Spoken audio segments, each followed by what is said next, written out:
So without further ado, we're one on the hour. I'd like to welcome John Linden and Rudy Koch to the Whale family. They are the founders of Mythical Games, and they are going to talk to us today about a very exciting project. This project actually caught my eye in January of this year. And they are finally ready to make a few big announcements over the course of this week. And we're just very, very excited to have the entire Blankos Block Party team with us here today. So welcome, John. Welcome, Rudy. And I also saw that Justin was in the channel as well. Justin's always watching us. Justin Kruger, everybody. He's our head of community for Mythical and for Blankos in particular. So welcome, Justin. Glad you're here. Great. So excellent. Well, thank you guys. Like I said, I know this is very short notice, so it's kind of an honor to get invited and have everybody show up for this. So thank you so much.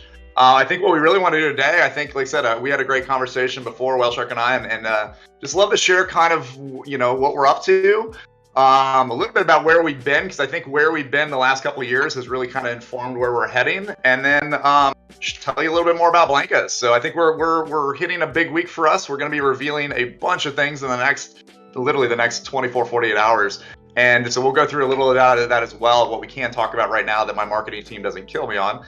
But should we start off and just kind of introductions, a little bit about our backgrounds, maybe? Absolutely, John. So I think before we even do that, why don't we get the saliva running here a tiny bit? While I have watched this YouTube teaser, I want to say since you guys launched it, I've watched it at least 20 or 30 times. A lot of the whale community haven't seen it yet. Yep, some of them saying, nope, I missed it. So what I'm going to do here is, why don't we play the trailer for them? And then after that, what I'd love for you guys to do is, I want to hear all about you guys. I want to hear all about the game. And then after that, we'll get into some very interesting questions from the community. Sounds perfect. All right, guys. Are you guys ready? Are you guys ready to see the Blankos teaser? All right, here we go. Legend tells of a place where everyone comes together to play and dance and race and shoot and jump and fly with jetpacks or maybe bat wings. And there's lava and a mountain made of junk food. Where you can create your own worlds and have your own adventures where you are in charge. Where you can make your very own games with your very own rules. And all your friends can come and play. Like this one here. Yep, them too. And I don't know what that dude is, but he is cool. What? They're all toys? Come to life. And I can actually play with them and own them all. It's sweet. But you see, this place isn't a legend at all. It's a party.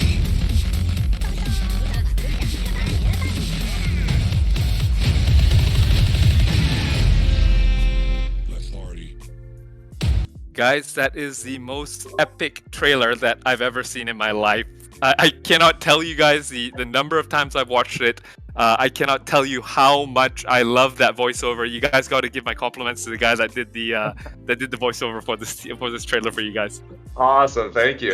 And I think the other exciting part is basically everything you saw in there was NFTs, which is kind of cool, and that's what we're excited to talk about today. So I think we've been very spoiled. I think when we need to make a trailer where we've had a lot of experience in our career, so we call the guys and make Call of Duty trailers and stuff, and they're like, sure, let's do it for you. So we're very, very spoiled with our experience, but I think hopefully we're bringing this world of gaming, kind of the mainstream gaming world we've been playing in the last decade, or maybe even longer. I think we're getting old here, into the world of blockchain. And I think that's what we're really, really pumped about.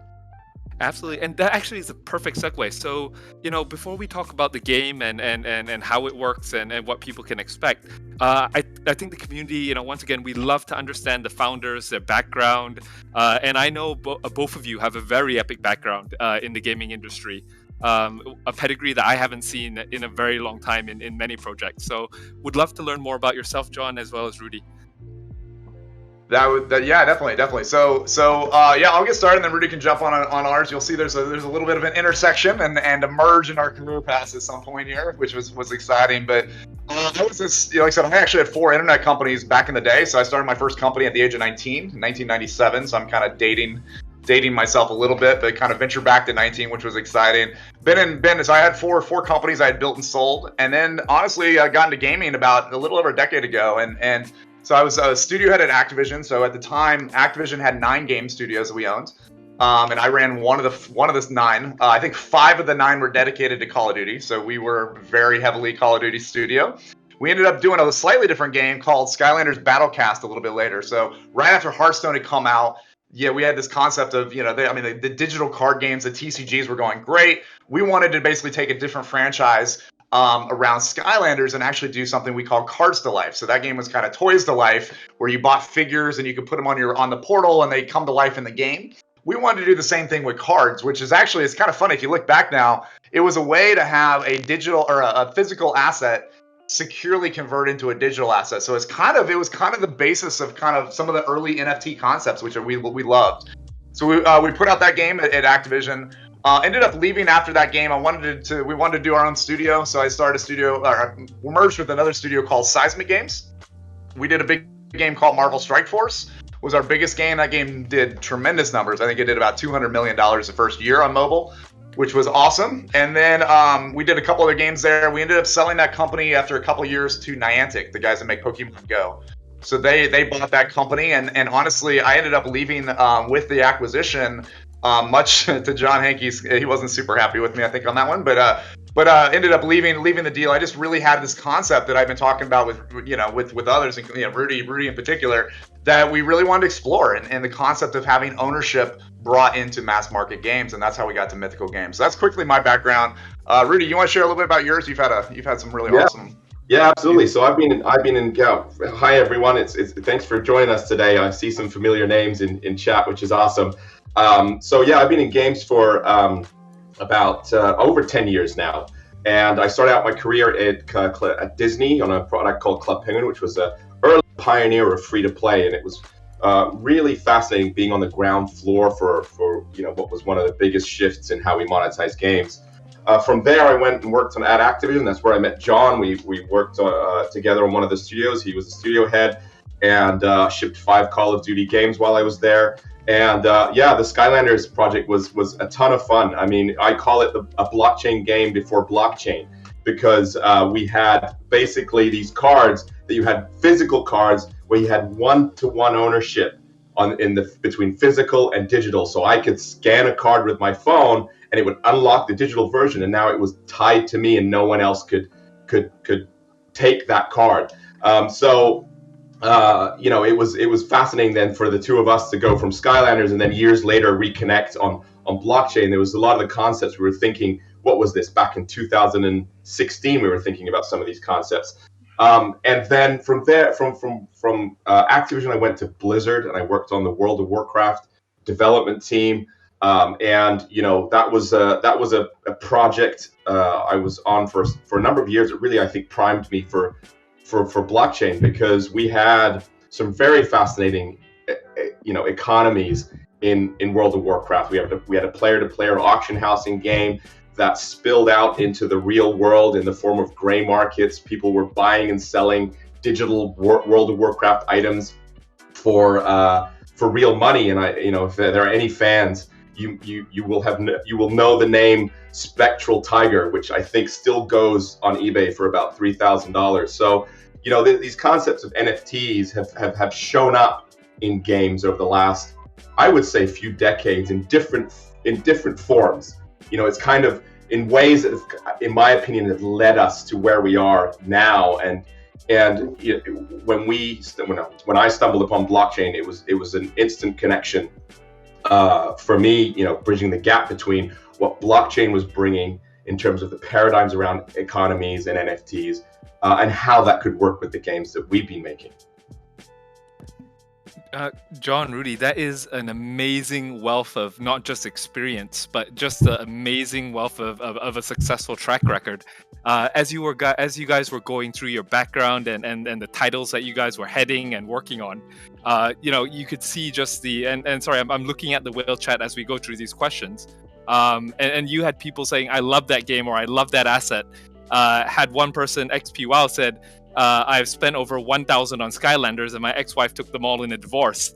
So, so Greatest comment. I think you guys have some. I think you guys have some fans that just didn't know what you guys were working on. So yeah, I think honestly, it's not just us, but we're kind of the babies on the team anymore. It seems like. I mean, we've now, we have nearly 75 people on the team, and we now have, I mean, some of the other, executives. I mean, Justin, who's on here, I mean, he was the head of community for Ubisoft, so he did Rainbow Six, he did Hyperscape. We have the producers from Little Big Planet. We have, our other co-founder Jamie Jackson. He created Guitar Hero and DJ Hero, and I mean, it's kind of a wealth of knowledge, and I think that's really exciting for us, is that we all come together with this very, very deep background in gaming. Our COO Poff, who's not even, he's running the operations side of our business now. He shipped every Skylanders game. He shipped every Tony Hawk game. He shipped all the Marvel. So, I mean, it's really great that we have this depth of game knowledge, but we're all in it to do something new and kind of bring these worlds and collide the worlds together with blockchain. So I think that's what we're really excited about is we've touched a lot of economies in our careers, and now we want to kind of bring this into this new economy. That's amazing, and I think one of the most important things, and I will follow a certain questioning structure today, because today's I know you guys have been on a lot of YouTube shows, a lot of podcasts. I've watched all of the YouTube videos. The whale community mainly consists of some of the largest and the most avid NFT collectors in the world. So I'll be coming at you guys from a investor standpoint. So from an NFT investing standpoint, the number one thing that I look for whenever I invest in any project with NFTs is the team, because at the end of the day, that's really what's going to drive. That's going to make the difference between success and more success. I'm just totally floored by the talent and the wealth of experience that you guys have. So just a little more questions. I mean, you guys mentioned that you have a team of 75 people. Is that all situated in the US, or where are you guys right now? Yeah, so the 75 is actually our core group. So that's the team doing kind of the economic engine behind the scenes, right? They're kind of doing the design and back end side of Blankos. We actually have another 40 people that are under contract from a UK studio. So I'm sorry, real quick, on Mythical, we're mostly in the US. Yeah, so we're kind of split between 3 locations in the US. We actually are mostly in LA and Seattle. And then, so I'm in LA, Rudy's in Seattle, Jamie's up in Seattle. So we're kind of split between those 2 locations. And then we have an office in the Midwest in Kansas City that's mostly an engineering office as well. So that's the kind of 75 that make us up now. But we are, honestly, with COVID and all that, we now have more employees that we haven't met than people that we have met. So we do have a lot of people. I know Justin that's on the call here. He's from Montreal. We're kind of starting to spread ourselves out quite a bit. And then we have a game team that we've been working with for the last 2 years on Blankos out of the UK, former Activision team that we've known really well. They had just come off of Forza, and we snapped them up before somebody else took them, and they've been the ones kind of working with us on the game side of Blankos as well. So overall, a little over 100 people working towards this goal right now, which is awesome. So if I had to rate you guys on a scale of 1 to 10 in terms of the quality of your team, I'd probably have to give you guys a 15, right? It seems like I appreciate it. It seems like you guys picked the best talent in the space, and you're bringing it to this amazing project that not only appeals to the mass market, right? I mean, it's very much a AAA title, but at the same time, you guys have this blockchain element to it, which is really getting the entire community excited. Why don't we shift gears? And once again, so now that we understand a lot about the team and the structure, why don't we talk about the game itself? So I think everyone has seen some of the trailers. Some people heard about this project for the first time today. So why don't we start from the beginning and say and really my question is, what is Blankos? Why are they called Blankos? And what do Blankos do? Definitely. So yeah, Blankos is what we're calling a social MMO. So there's a lot of different names and there's a lot of different mashups. And if you look up Blankos, you get a lot of like, oh, it's Roblox meets Fortnite, or it's Fortnite meets Little Big Planet, but then what's great about it is there's not necessarily a single game that matches what we're doing, which is exciting. So we're calling it a social MMO. There's really a couple pillars that are big about the game. One is obviously ownership, right? Players own their characters, they own their accessories in the game, and that's really exciting for us. So that starts opening up all types of new things you can do with characters, right? For the first time, if you own a character or you modify a character or you customize a character, you own that, so you can now sell that to another player. So that's going to get really exciting, and that's one of the core pillars. But the gameplay itself, we really wanted something that could really be a kind of a toolbox or sandbox for us, honestly, as we bring these concepts of blockchain into games. And we kind of looked and said, the game that kind of came to mind was this. So we've been, Jamie Jackson, who's our chief creative officer, he was a studio head at Activision as well. Honestly, all of us are pretty big vinyl toy, geeks. And we go to the conventions and all that. We've loved these ideas. But what was really amazing about the vinyl toy world is that how they really started is artists would take kind of these blank wholesale forms, right, silhouettes of these vinyl toys. They paint them and they mark them up and sell them on their own. And we thought, one, we love the space, we think it's amazing.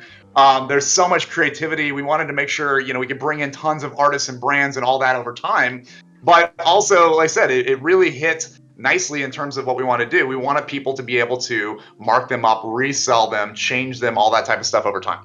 So that was really the basis of Blankos. Blankos obviously is starting off as blank characters that artists and brands and players eventually too can come in and create and make their own. So that was the concept around vinyl toys. What we wanted from a gameplay is we didn't want another sandbox of just kind of build anything and you get so many different levels. What we wanted is we really wanted the concept of a sandbox game to where players can come in and control the world and build these crazy worlds, but we still wanted to have that fun competitive side to it, right? So I'd say where we're different than like a Minecraft or Roblox is there is a lot, it's really focused, at least initially, around game modes that you can drop toys into the level. So I can build a world up, I can drop a set of guns, and the guns are going to tell the engine, hey, this might be a shooter, and I can configure rules, and I now have a shooter. So I could create my own shooter. I could create a water world, and I could put 5 guns out there and kind of however I want to do it, and then set the rules and say, okay, cool, that's my game now.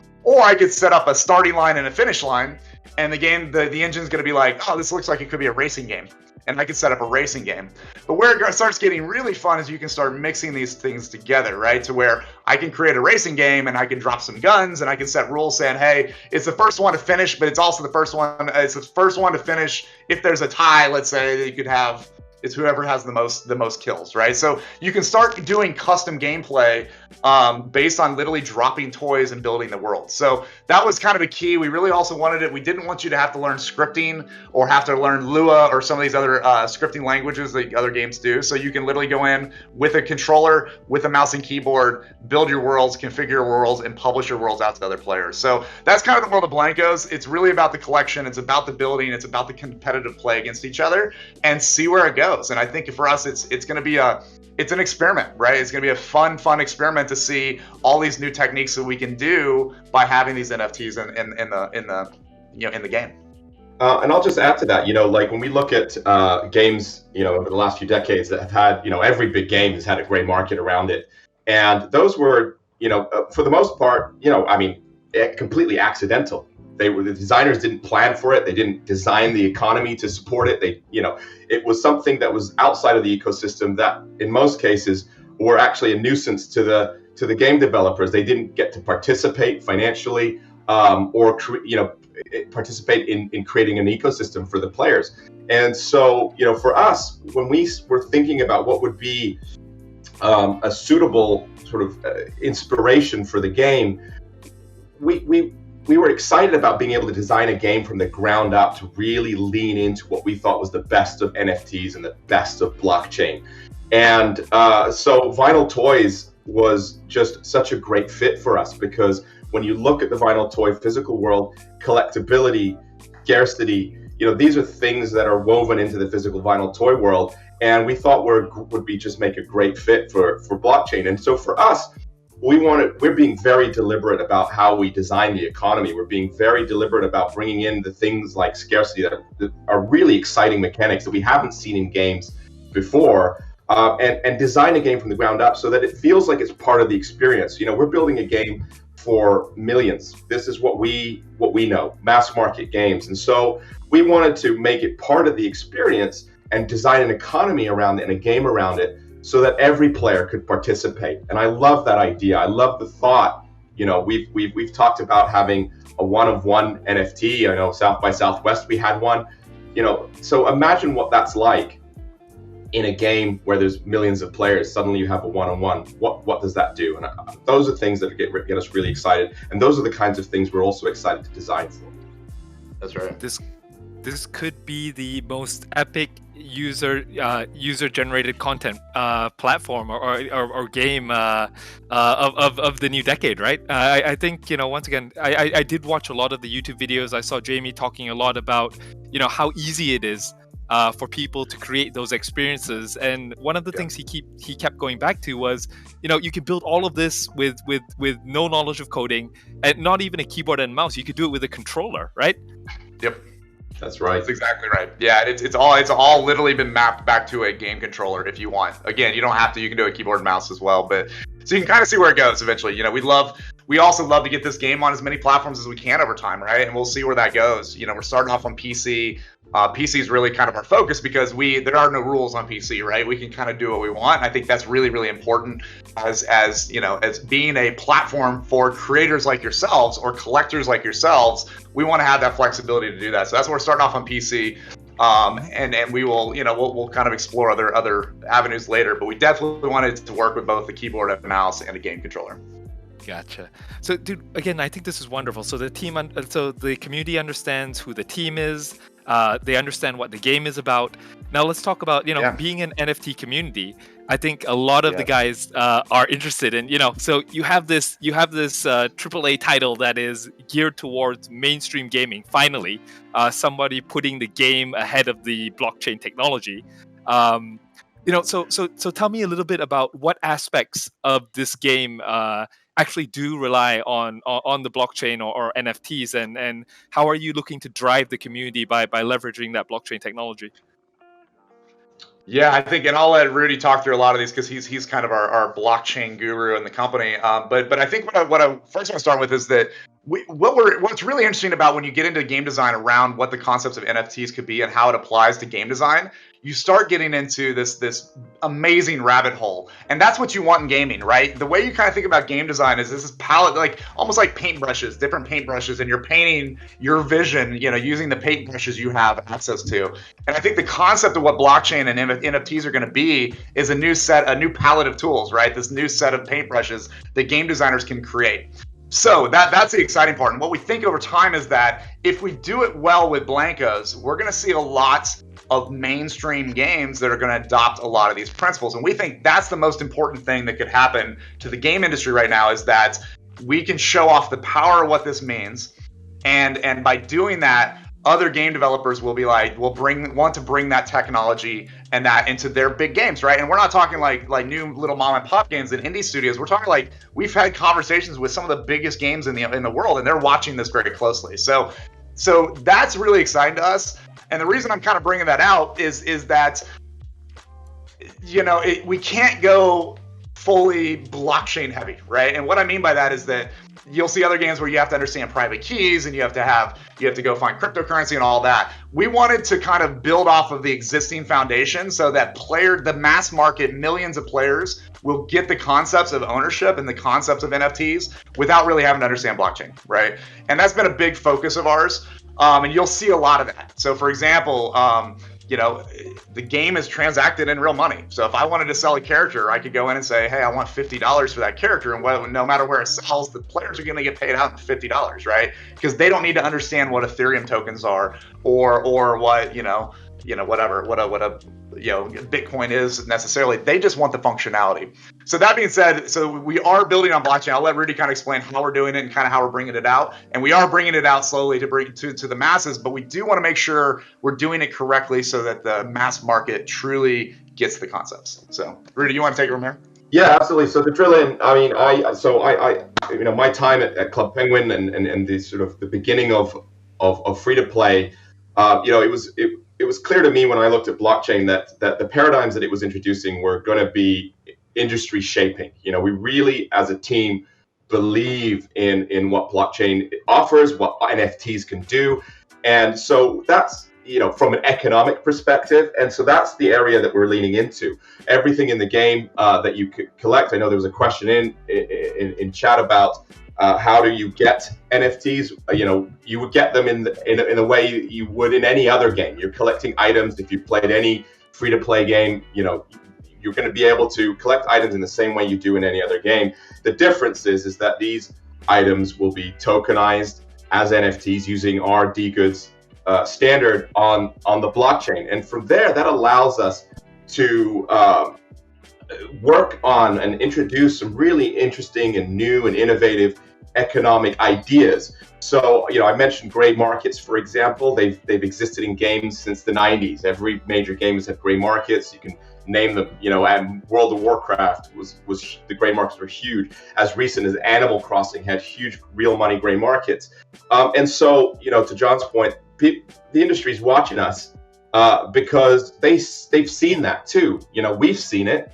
They've also seen it, and they felt the pain of these gray markets where there's really no way to coexist with them, and it's always been an adversarial relationship. So for us, what's clear is that players want to transact in this way. They want to own the items. They want to be able to sell them to other people. That's been loud and clear, and that's exciting to us because that's what blockchain really enables, and that's where we're focused. Is you can put you get your item, it's on the blockchain, and now we can facilitate community marketplaces, secondary marketplaces. We can put rules in the smart contract to make sure the developer gets a cut and can participate. And when they participate financially, then they're incentivized to support it, design for it, create a safe user experience. These gray markets are often the Wild West, where you don't know if you're going to get ripped off or not. Well, now with blockchain, we can make sure they're regulated and managed correctly and secure and a good experience for users. And so putting this all together, we're really excited about being able to bring these paradigms to the table because it's an evolutionary step. It's sort of where we see blockchain sort of helped create this perfect storm of where the games industry was going. But what's been fascinating for us, and I'm sure we'll get into this a little bit later, but what's been fascinating to us is it started out with this idea of gray markets and secondary markets and player-to-player transactions. But as we started to dig into it, we started to go, well, hey, you know what? The artists that create the asset, well, they can participate.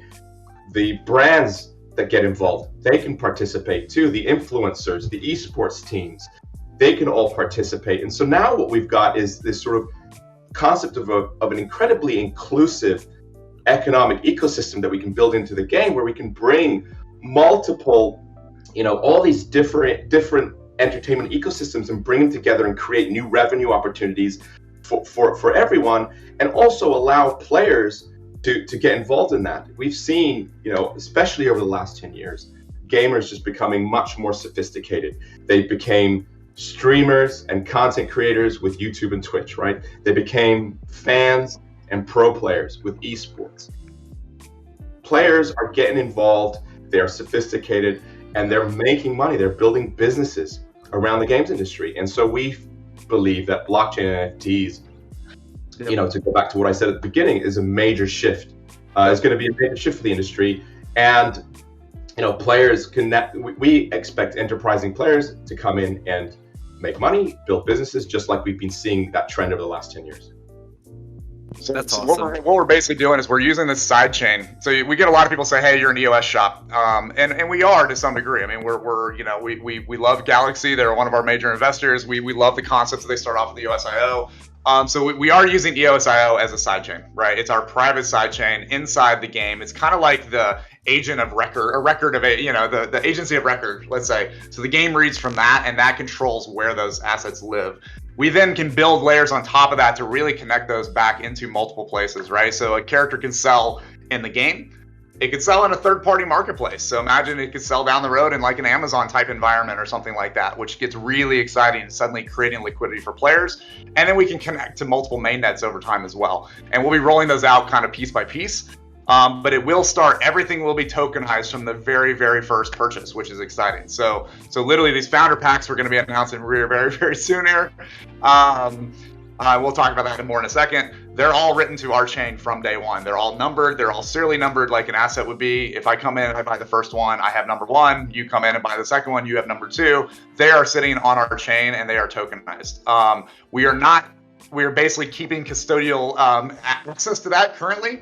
And we will be opening that up over time. So eventually you can put it on your own keys. You could have it, frankly, we're hoping to where we can work with several different marketplaces. We have a couple different ones, exchanges now. There's a couple new NFT exchanges being built from some pretty massive players. And we're in the talks with a lot of those to bring Blankos there as well. So it's going to be very fun. And we're going to roll this out with you guys together. But everything from the very beginning can be purchased in crypto. It can also be purchased in credit cards. And it will be tokenized from the very first asset, the very first Blanko. So that's kind of our high-level approach of how we're bringing it out. And I think what you're going to see is that our ultimate goal is to bring liquidity back to players. So we want these to be sold in crypto marketplaces. We want them to be sold in actual marketplaces. We want them to be sold in the game, all simultaneously to get the best price and best liquidity back for the players. So that's kind of that's kind of the plan right now, I guess, of what we can share. Very cool. And guys, I just need to let both of you know, I have never seen this before in any of the interviews that I've done or even any of the town halls that I've held. But within the last 30 minutes, you guys already have 60 questions in here from the community. I think that schedule. I think that's a nod to Whale Shark saying you gotta stop asking your own questions and ask some of mine. So what we'll do is this. Let's move through the motion and so we talked about the team. So from an investor standpoint, we talked about the team. We talked about the project. When we touched on NFTs, we really talked about the product. So the main product for Blankos are the Blankos themselves. My understanding is that while you guys are using EOS.io, your own chain on EOS.io as a holder of record, basically Blankos are going to be available anywhere, right? I'm going to be able to. Exactly, and we're going to be working. Frankly, I'm getting feedback from guys like you. You guys, the group, this type of community is where we want feedback to. Like, where do you want to see them? And we will work our best on trying to get those where they can be transacted. And I think that's really the important part. It's not necessarily, we don't necessarily have a stake in the it's Ethereum or die, type concept, which a lot of other people do. We're more on the where can we get liquidity for players, because that's what drives the ecosystem forward in a mass market way, right? So it's going to be exciting. We're really, really pumped on bringing this out to everybody. And I think that's one of the strengths of blockchain and what it's allowing. It's allowing us to create these sort of open ecosystems where NFTs can flow and liquidity can flow in a way that we've never seen in games before. And I think that's the thing that really excites us. So amazing. I think maybe two things. Maybe I'd love to talk a little bit about these founder packs, what we can share so far without my marketing team killing me. And then I'd love to open up questions if you're I'd love to get some of these questions going. I don't want 60 unanswered questions if we can help it. So. No, don't worry. So I think one other question that I'd like to ask on behalf of the team is really pertaining to the use case, right? Yeah. So again, you guys have some extremely well-designed NFTs here. I mean, I would love to put this on any shelf, and in the physical world, I'm a minimalist, and I'd buy any of these if I had a physical copy, and I'd put them on my desk or on my shelf. So what do you guys envision as the actual use cases for the Blankos themselves, besides in the game? Do you guys have any thoughts on how they might be used elsewhere? That's a great question. It's something that so what's really interesting is this whole item interoperability. It's a cool concept, and I think it will come. I do want to be a realist about it though too. And I kind of told you the story once before, man. I can tell you the quick tangent on it is that, when I was running one of the 5 Call of Duty studios, there were 3 lead studios, right? And these kind of controlled the engines of their game. So there was kind of Sledgehammer, Infinity Ward, and Treyarch.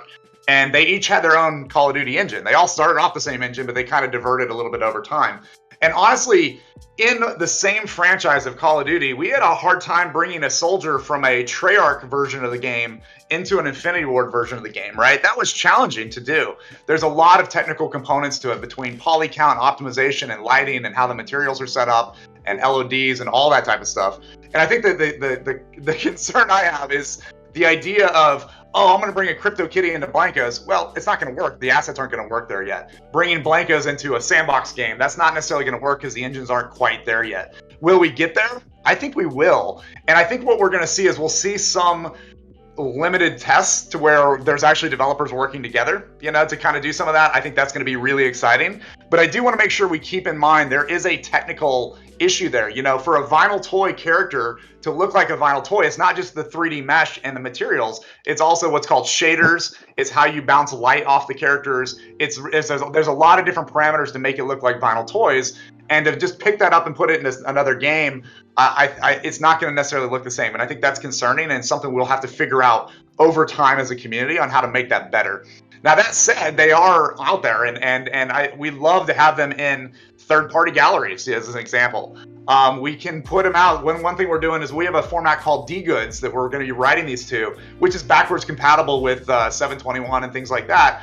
But it has additional parameters to where we can show a Blanko and have an idle animation. So you can start, if you see a Blanko outside of the game, we can apply shaders and lighting and stuff like that to it. So we definitely want to see these in apps. We definitely want to see more and more of that as we go. And there's some other groups, I know you guys have talked to some other groups as well that we'll be talking to start seeing how do we get those out there. So I guess the big answer is it's a little TBD. We're very supportive of it, but we want to make sure we do it right and do it in a way that brings the industry forward rather than just kind of throwing some stuff out there and saying, hey, go for it. Does that make sense?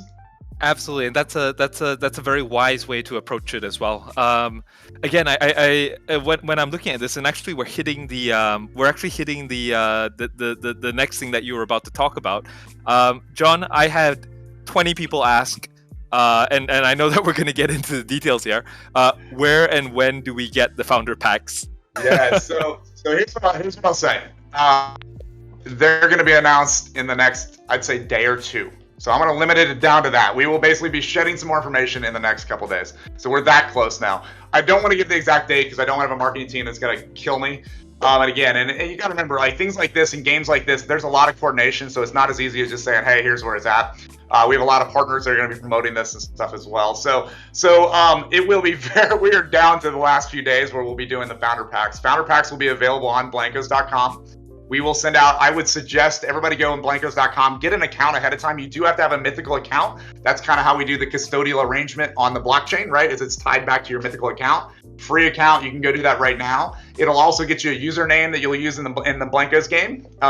So I definitely recommend doing that. We will have emails out to everybody very quickly. I'd be happy to drop it here the second we announce it, the timing. But it's coming very, very soon. So we're so pumped about these founder packs. We'll reveal a lot more information soon. There will be a handful of them. There's actually going to be, I'll say there's 4 of them right now, and I can't share what's in those yet, but it's going to be a lot of different pieces there. There's going to be characters and accessories and currency and stuff like that. So we're really trying to load them up to do some really great stuff. What I will say though is they will be serially numbered, right? So if you come in and get the first one, you will have number 1 of that character. They also are limited. We do plan on having them for a limited time. So we think they'll be some of the most rare assets in the game. And it's like I said, they're definitely we try to put as much value into these packs as we can. And I think you're going to see that. You'll see a lot of really cool stuff. So please come to blankos.com. I wish I could give you guys the exact date, but I'm just not quite ready for that yet. But it's really soon. Does that help? I hope that helps answer some of those questions. Yeah. It absolutely does. At least they know where to go and what to look for. I guess once again these questions will be answered in the information release when you do that over the next 1 to 2 days. But again, there were questions like what is inside a founder pack. There were questions like how much is a founder pack. But once again, I think the community is going to have to. I can just sense the amount of anticipation through these questions. They're just excited to get on board. So once again, guys, as John said, Mythical Games will be releasing that announcement over the next 1 to 2 days. Make sure you join the Blankos website. Make sure you set up a Mythical Games account. Yep. I think the mods will drop a link to the Mythical Games or Blankos website in the chat. You guys can do that there. One question that was pertaining to this, JP Coco asked, for those who signed up at the beginning of the year, is there any chance of testing beta? Yeah, so here's how we'll basically, the founder packs will get you in immediately into the beta once, and we'll be announcing the beta date as well with these announcements. So that's also very exciting for everybody. We're getting that close. We're going to announce the date of when the beta starts. So buying a founders pack will get you into that beta the second it launches. And then if you sign up on the website, we will be bringing people in from that queue. If you haven't bought a founders pack, as soon as we have capacity to do that. So we'll kind of judge the capacity of the servers. We're going to obviously keep ramping up. We want to make sure everybody has a great experience, and we'll be bringing people from the waiting list into the game because it is a free-to-play game. Getting the founders pack obviously takes you instantly into the game, so that's always great. One other thing I'll mention too, we've talked a little bit about, you've probably seen some images of boxed Blankos. Keep that in mind. They're everyone you can keep them new in the box, and you can have them to play with as well. So it's one thing, I know Rudy does a lot of this. He buys 2 of everything to keep one in the box and play with one of them, right? So I'm a nerdy collector. You are a nerdy collector, and we love it. So, but there's going to be a lot of fun stuff around that too, of kind of the concept of unboxing them and all that. So we'll.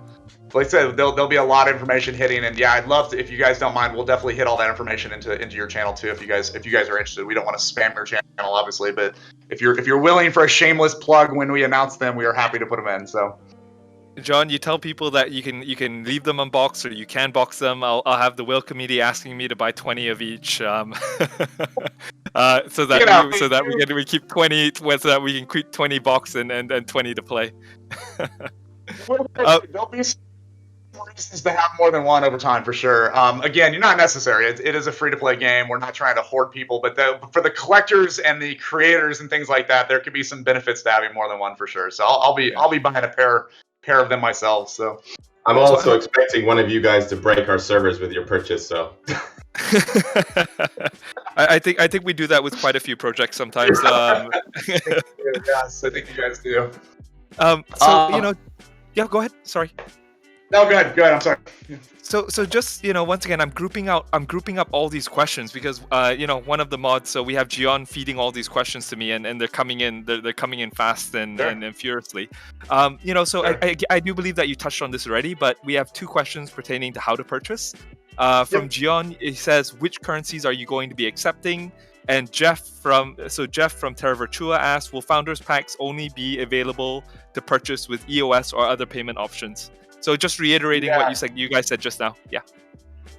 So we will. I don't know if we're revealing the currencies yet. It's pretty much the major currencies right now. So it'll be, you'll be able to do the standard Bitcoin and Ethereum purchases if you want through a gateway. And we also have, there's a bunch of stable coins, and then obviously you can also just put in a credit card as well. So I think it's going to be, we're trying to be as payment agnostic as possible, and I think we have quite a few good choices for the launch. So amazing. So just once again, sticking to the theme of the Blankos NFT themselves. Let me see here.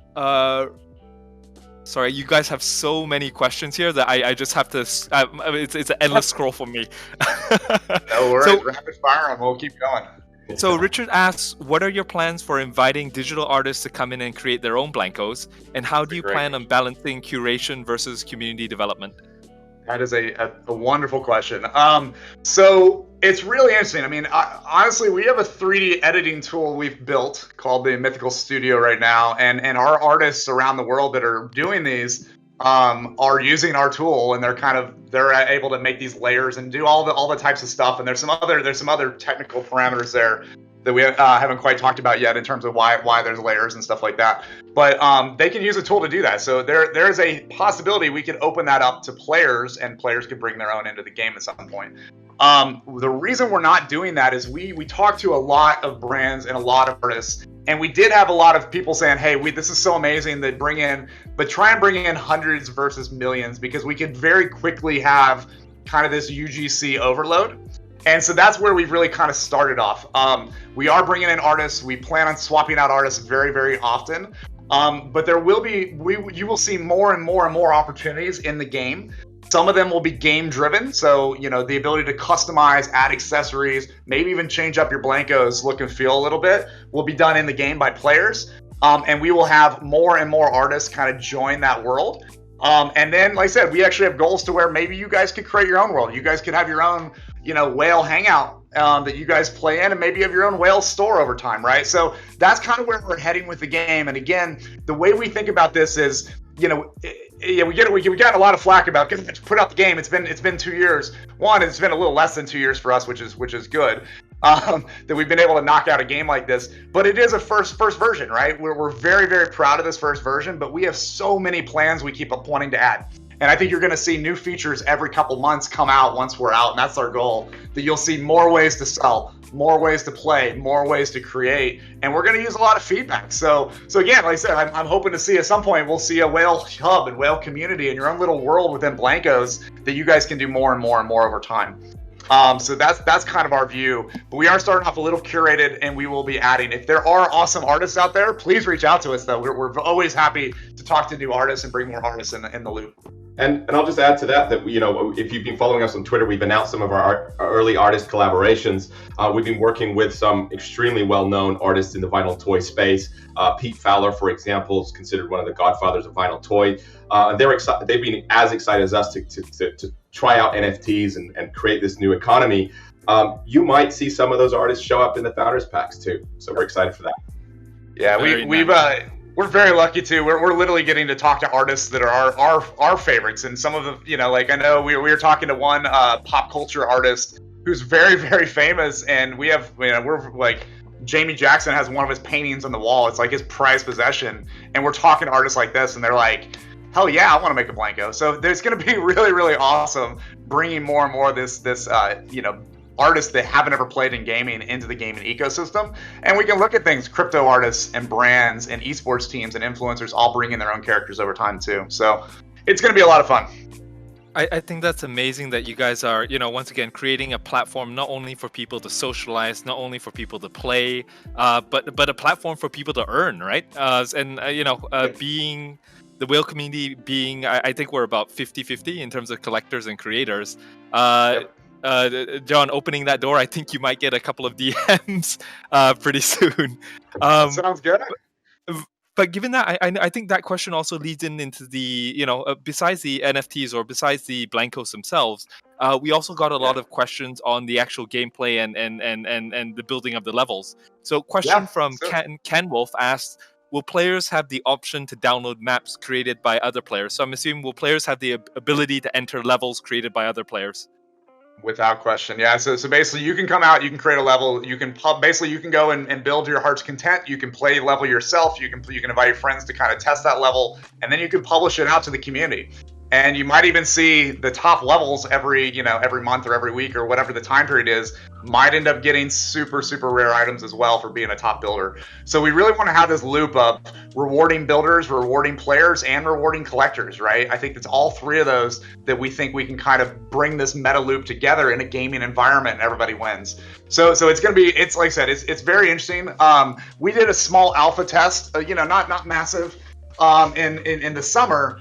And it was amazing seeing the levels that people created. And I think that was one of the most fun parts of the game, is you could literally go in, and every day we had, 10 or 15 new beautiful levels. And these levels were amazing. Like, we had people that were able to use the physics of the engine to create stuff we never even thought was possible.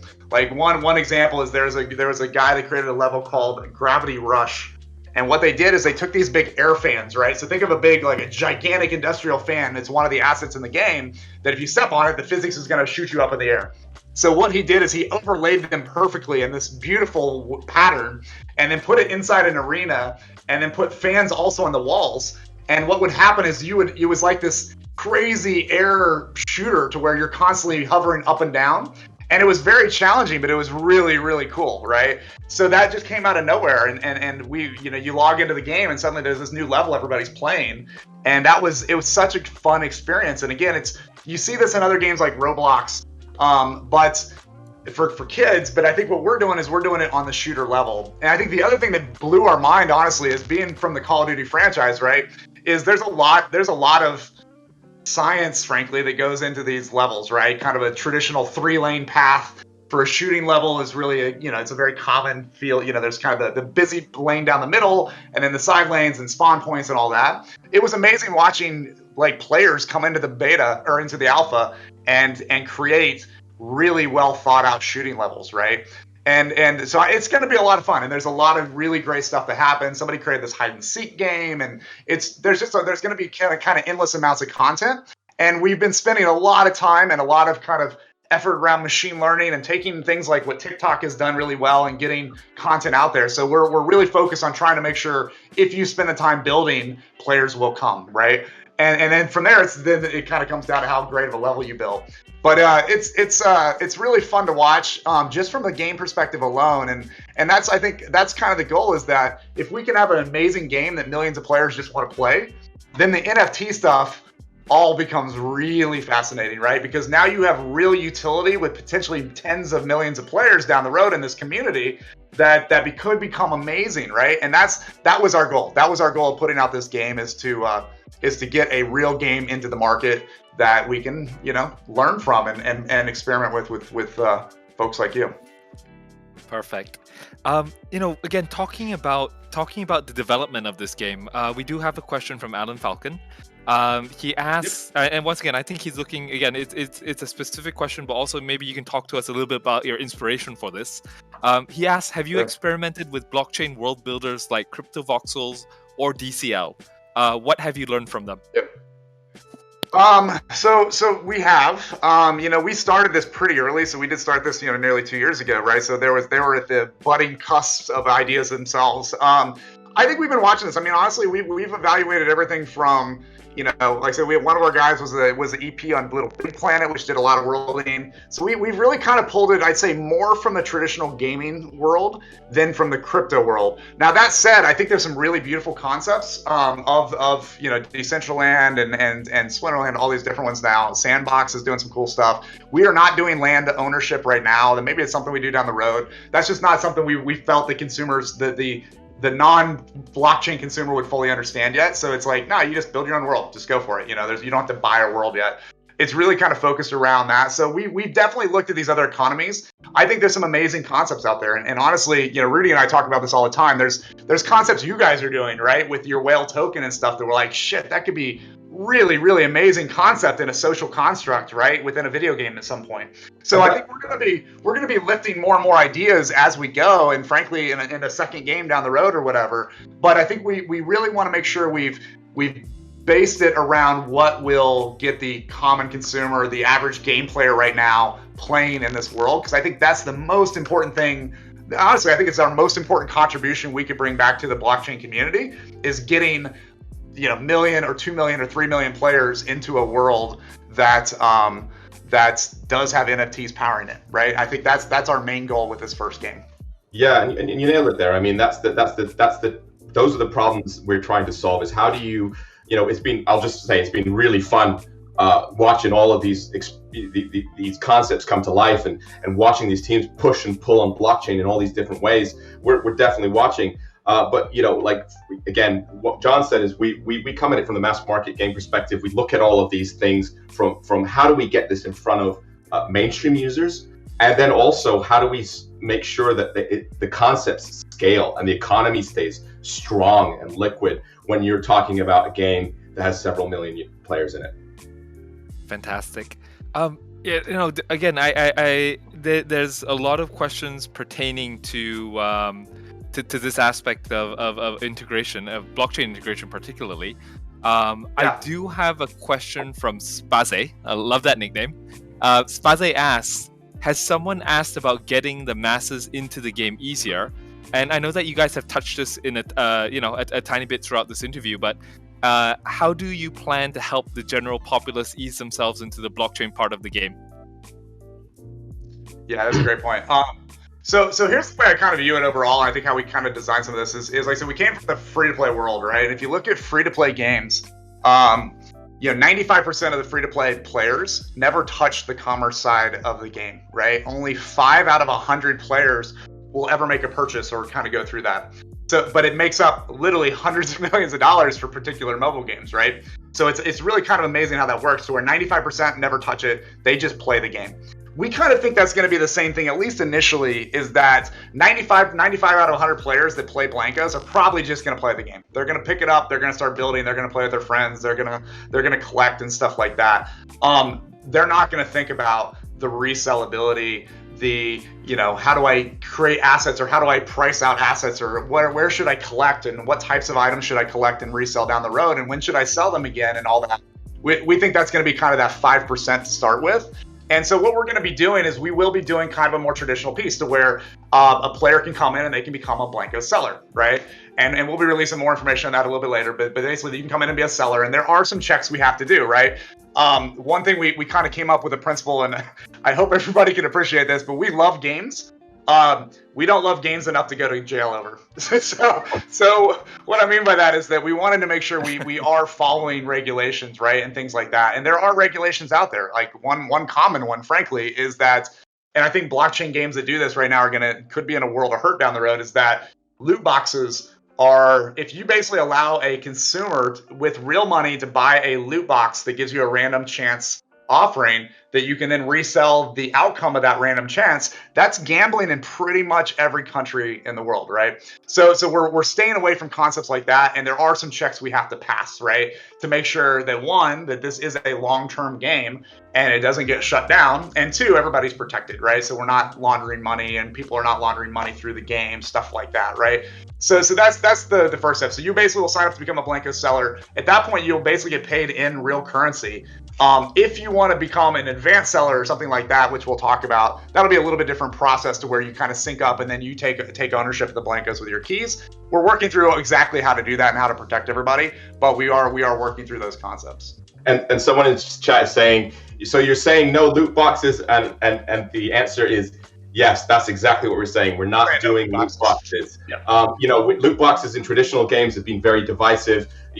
Every other week it seems like we've got an article posted about how annoyed players are with loot boxes. Whichever side of the argument you land on, there's certainly a large segment of users who just don't enjoy that mechanic. And one of the things that we love is that these concepts of scarcity and these NFTs allow us to create an economy that's fun and engaging. Why can't economies be fun is the question I ask. And I think we can. That's exactly what we need to do. We don't have to create a fun game that then just has an uninteresting economy that players don't feel good to be part of. We want players to feel great being part of the economy, and that it's an engaging and fun experience, almost as much as the game itself.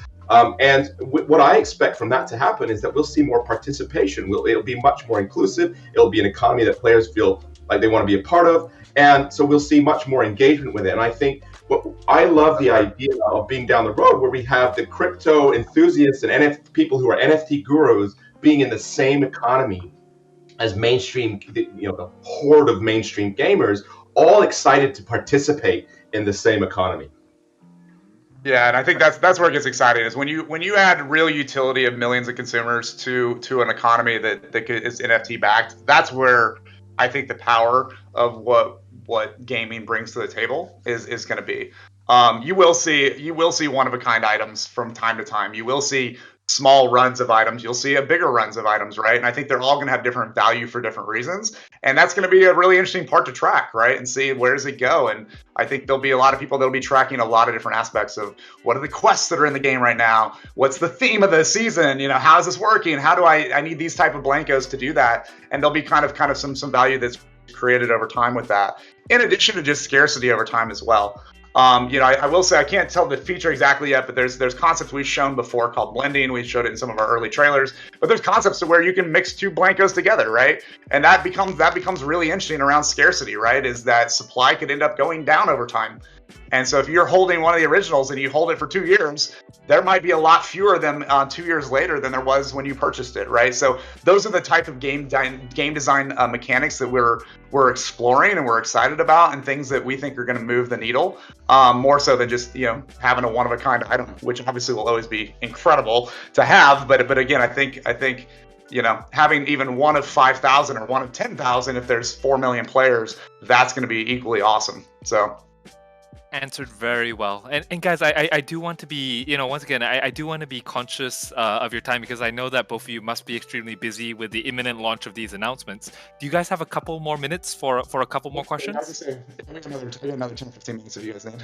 Yeah. No problem. This is great. I just want to thank you guys again. This is one of my, this has been a little bit of a surprise community I've learned about in the last few weeks. And your guys' passion for the space is contagious, honestly, and it's just so great to see collectors' passion that kind of matches our game design passion, right? And I think that's when cool things start unlocking, is when the communities come together.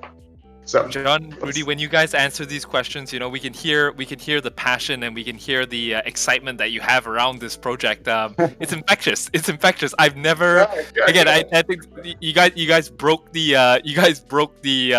voice chat in Discord. People are flowing into Twitch.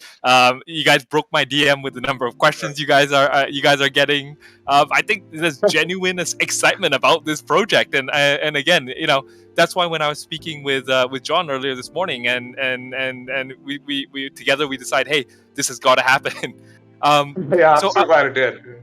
So what I'll do is I'll hit you guys with two last questions. I'll have one more practical question and one more philosophical question. Great. From a practical standpoint, MK Dragon and Gion are asking, what are some of the ways players will be able to monetize this game? And are you guys considering to have a play-to-earn mechanism? Yep. So yes, yes on the play-to-earn. I mean, essentially, you will. Now, we've been very, very careful around that, right? Because it is a blockchain game. We are have plans to kind of expose this into private keys. So that immediately you have to be careful with the economics around people hoarding individual items or farming items and transferring them into one account, things like that you don't necessarily have in a traditional game. So we've been thinking a lot about that, but there will be items you can literally come and play the game and earn currency. You can grind it. Obviously, you can buy characters and resell characters. We think that's going to be a great way for players to do it. But I think players that build, players that play, are going to unlock really cool stuff. So I think our top builders are going to end up being some of the most amazing items in the game long term, which is awesome. And then what we want to do is you could technically sell them, right? So if you get an item, maybe you get an item that's worth $2,000 a year from now, you can sell that, right? And we plan on having as many options of liquidity as possible, and that's kind of where our back-end tech is working. So yes, you can play to earn. The key mechanics right now is we really want people to come in, build, play, collect, right? So you'll see everything we're doing around that is going to be kind of pushing off of those pillars. And frankly, just kind of socialize too. There's a lot of fun just to kind of hang out. We've done a couple Zoom style meetings just in the game, because it's kind of fun to just hang out with people and talk and do a bunch of emotes and stuff. So there's kind of that aspect as well. The last thing I just do want to make sure we put out there is the game will be coming out in a beta, right? It is a beta, right? We're going to be very, very proud of this beta, but just think of it as step one of many, right? We're going to keep adding every few weeks. There'll be new stuff we're going to be putting in the game. So I hope that answers. Rudy, you have any follow up on that? Yeah, I mean, we're launching this game in the way that we would in many respects a traditional game, right? We're going through the milestones of alpha, beta, and release, and as we get closer to beta, there's going to be we've got the founders packs coming out, which get you access day one in the beta. But then, like John said, we're going to continue to add. I mean, this is games as a platform is a huge trend in traditional games right now, and these are worlds that are continually evolving, and that's what we intend to do too. Not just from a game side. We love all. We believe in blockchain. We believe in true ownership. We believe in John has already touched upon. We want to connect with public chains. We want to allow players to own their items against in their favorite wallets, against their private keys, and all of those things. So we're going to continue to push into these spaces, and there's a lot more coming from us. Yep. Amazing. So, guys, I think again, I'd like to end the interview on a philosophical question. And once again, this is relative. We are a blockchain community here, and we love seeing mainstream games, mainstream platforms to take this mainstream.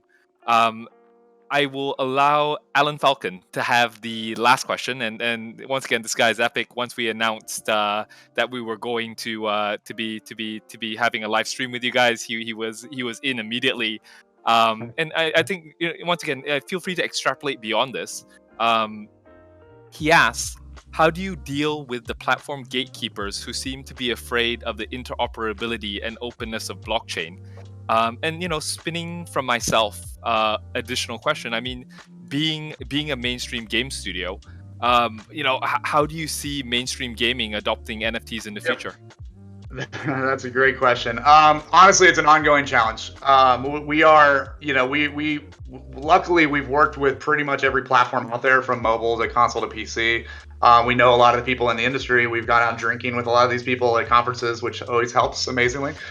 So we have the access. I think it's going to take time, right, to get all the concepts over. So I think there'll be certain groups are going to pick it up faster than other groups. But I think, again, we wanted to start this on PC just because there are no gates, right? There's nothing that stops us from doing what we want, which is exciting. And I think that's the real key there. We get a lot of questions of why'd you start there instead of like an Xbox or something like that. And that's really the key thing, is that the other platforms will start putting rules on you. And that's fine. We just got to make sure we work through that. So we are working with a lot of them. We're talking to a lot of platforms. We'd love to have this game out on every platform we possibly can. One thing obviously is it's been built so it could be cross-play. So if we did add another platform down the road, everything you have on PC could come over to another platform. So we built the engine out so it's all cross-play compatible. And that's our goal. Like I said, we'll definitely bring it out. Each of those have a different set of challenges. And I think it's just something, I think we're going to be in a great place to unlock that as we can. I think we're going to be in a better place than obviously studios that haven't put out games before, because there is just that trust factor. But even that's hard. There's no guaranteed wins right away on getting this everywhere, right? But I think you have our commitment. We're going to keep working through it. Sorry, Rudy, did you have anything to add to that? Yeah, sorry, I was going to say there was two other things that I'll add to that. One is, we've talked about Blankos a lot, but we're also building the engine underneath it all. That I think is a necessary step towards moving the industry forward. The blockchain is extremely raw right now as far as the technology goes. There's not a lot of infrastructure in place to support big developers. We've been fortunate enough to catch on to this space early as big developers ourselves, and so we went to work immediately building that support and that structure that we know is critical for the whole industry to start adopting this stuff. That's one side of it. The other side of it is, in my opinion, the winning over what's going to make this move faster and make our lives easier is launching a game that the mainstream gamers love.